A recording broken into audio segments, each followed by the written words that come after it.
O Setembro Amarelo é uma campanha criada com o intuito de informar as pessoas sobre o suicídio, uma prática normalmente motivada pela depressão. Mesmo com tantos casos notórios crescentes a cada ano, ainda existe uma expressiva barreira. Vocês acompanham agora trechos da entrevista que fiz com o psiquiatra Dr. Gerardo Maria de Araújo Filho. Dr. Gerardo, Setembro é amarelo, uma campanha para a prevenção do suicídio, mas se fala pouco ainda, né? Qual que é a importância de se divulgar, de se falar sobre esse tema? A importância é fundamental. A gente sabe que a cada ano 800 mil a 1 milhão de pessoas no mundo morrem por suicídio. E esses números, infelizmente, eles ainda estão subnotificados. E como você destacou muito bem, um dos principais fatores de risco para a ocorrência de uma tentativa ou até de um suicídio consumado é exatamente a presença de um transtorno mental. E dentre eles a gente destaca bastante a depressão, né? Os quadros depressivos que devem ser, inclusive o tratamento da depressão, ele é algo que previne o suicídio. Então, mas todo mundo que é depressivo pode ser um potencial suicida ou não tem relação? as estatísticas demonstram que 10 a 20% das pessoas com depressão podem eventualmente ter ideias de suicídio. Uma fração desses é que vai realmente cometer, fazer uma tentativa, né? E uma subfração que a gente coloca assim, dentre todos os casos de depressão, 4% vão conseguir. Então, são mais ou menos esses números. Se a gente entender que a depressão ela acomete 17 a 22% da população, então nós estamos falando de números bastante expressivos, né? Sim, muito altos.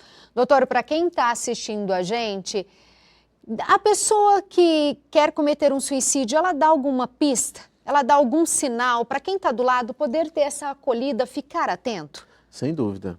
É um dos mitos que existe, né? Eu acredito que depois a gente vai falar sobre o segundo grande mito, mas esse é que cão que ladra não morde, né? As pessoas falam muito sobre isso, que é algo... Eu tinha um professor, né? Na época eu era aluno da faculdade, ele era o meu professor de psiquiatria, e em função dele, inclusive, ele exerceu muita influência para hoje eu ser psiquiatra.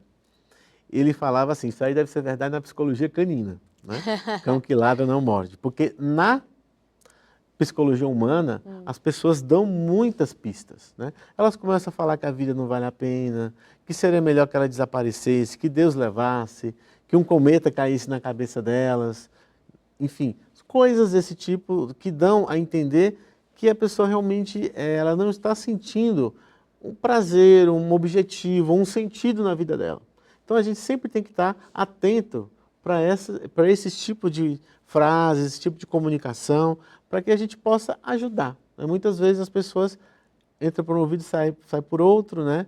E você às vezes perde a chance de ajudar uma pessoa que está sofrendo, né? Está em sofrimento.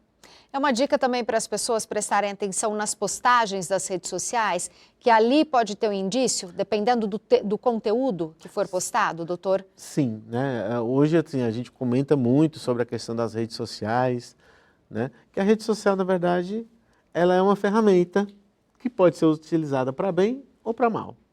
E uma das vantagens que eu acredito da rede social, além de facilitar a comunicação, é você poder saber o que se passa com o outro, né? A gente sabe que muitas vezes temos que ter bastante cuidado com a questão das fake news, né? Mas uma postagem que muitas vezes a gente lê, que a gente vê, realmente deve chamar a nossa atenção. Principalmente se for um parente, uma pessoa próxima em que a gente possa auxiliá-lo, né? O que leva as pessoas a terem comportamentos suicidas? Então, aí a gente tem alguns fatores de risco, que a gente tem que estar bastante atento. Então, a gente sempre fala, existem os fatores predisponentes e os fatores precipitantes. Então, quais são os fatores predisponentes? Por exemplo, homens com idade acima de 45 anos e agora abaixo de 19, porque, infelizmente, nos últimos 10 anos nós temos presenciado um aumento do comportamento suicida, né?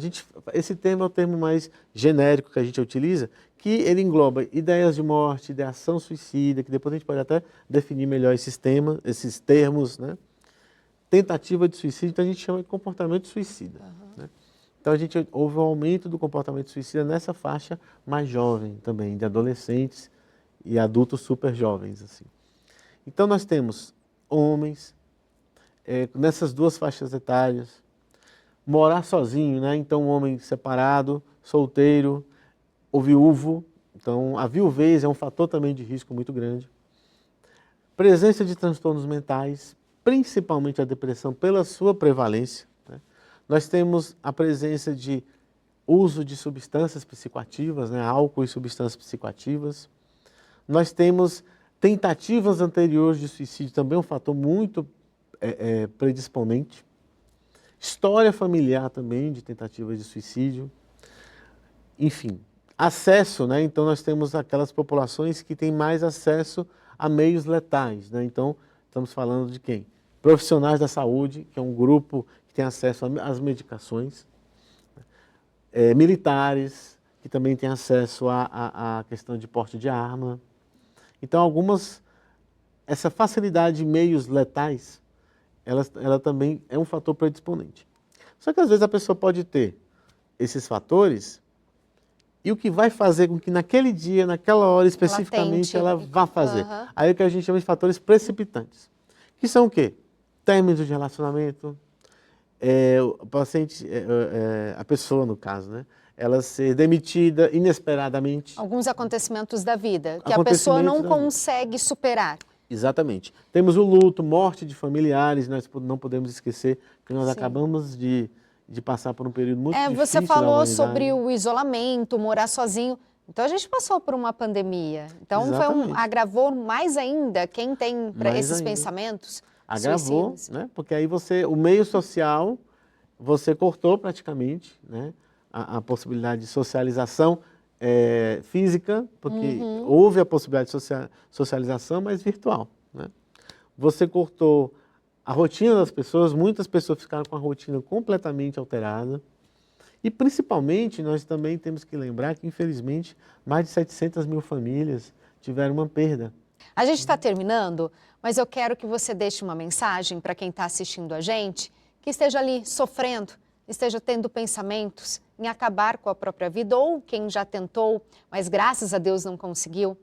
Qual a mensagem que você deixaria para essas pessoas?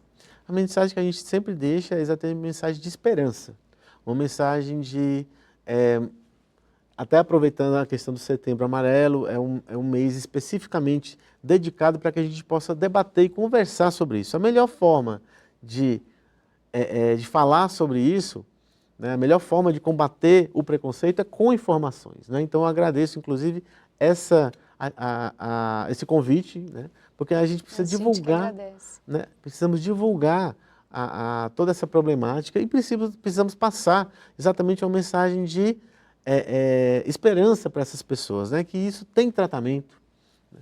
Como eu falei, o maior fator de risco, se a gente tivesse que ter tivemos uma cartada só, uma ficha só para apostar, nós precisaríamos apostar no tratamento da depressão, e que a gente sabe que tem tratamento, a pessoa pode atingir um grau de recuperação, de remissão dos sintomas. Então é necessário para aquelas pessoas que estão em sofrimento mental nesse momento, que elas procurem ajuda, auxílio, acolhimento, né? Nós temos no sistema público os centros de atenção psicossocial. Na verdade, até as unidades básicas de saúde já estão se preparando para acolher essas pessoas, né? Temos também oportunidade no sistema privado, né? Então é necessário, o mais importante é procurar ajuda o mais breve possível. Para quê? Para que esse seu sofrimento possa, o mais brevemente possível, ser tratado, acolhido e a gente atingir uma qualidade de vida que é o que a gente objetiva nessa vida.